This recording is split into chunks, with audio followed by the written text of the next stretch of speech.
Presiden Joko Widodo Senin lalu akhirnya bertemu dengan pimpinan DPR untuk membicarakan pencalonan Kapolri. Pimpinan DPR bisa menerima penjelasan Presiden Jokowi yang tidak akan melantik Komisaris Jenderal Budi Gunawan sebagai Kapolri.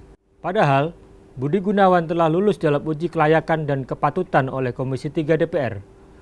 Presiden Jokowi memutuskan tidak melantik Budi Gunawan karena alasan yuridis dan sosiologis. Masalah pencalonan Kapolri menjadi begitu rumit dan kompleks. Pada awalnya, Presiden Jokowi mengusulkan Budi Gunawan, Kepala Lembaga Diklat Polri, sebagai calon Kapolri. Namun, setelah Presiden Jokowi berkirim surat kepada DPR, Komisi Pemberantasan Korupsi atau KPK mengumumkan Budi Gunawan sebagai tersangka.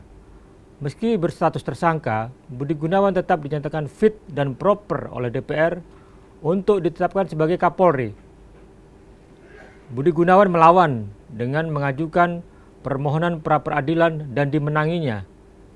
Hakim Sarpin Rizaldi menerima permohonan Budi Gunawan dan menyatakan penetapan tersangka oleh KPK tidak sah.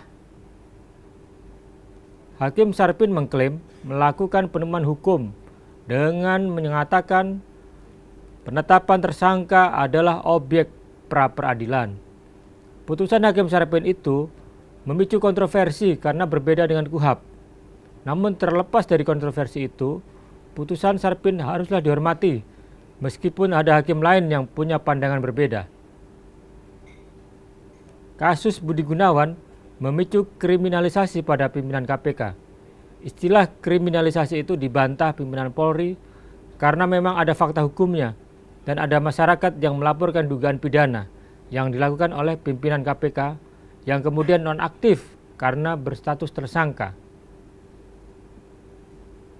Pimpinan KPK melimpahkan berkas perkara Budi Gunawan ke Kejaksaan Agung dan kemudian Kejaksaan Agung melimpahkan berkas Budi Gunawan kepada Mabes Polri.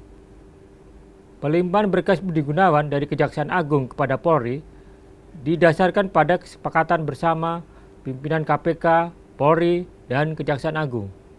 Pelimpahan berkas Budi Gunawan kepada Mabes Polri itu memicu kritik. Mabes Polri segera akan menentukan nasib perkara Budi Gunawan tersebut. Energi bangsa telah terkuras untuk itu. Kita berharap kerumitan hukum dan politik yang kait-mengait itu segera diakhiri. Kita berharap kekosongan kursi Kapolri segera diisi, termasuk posisi Wakil Kapolri.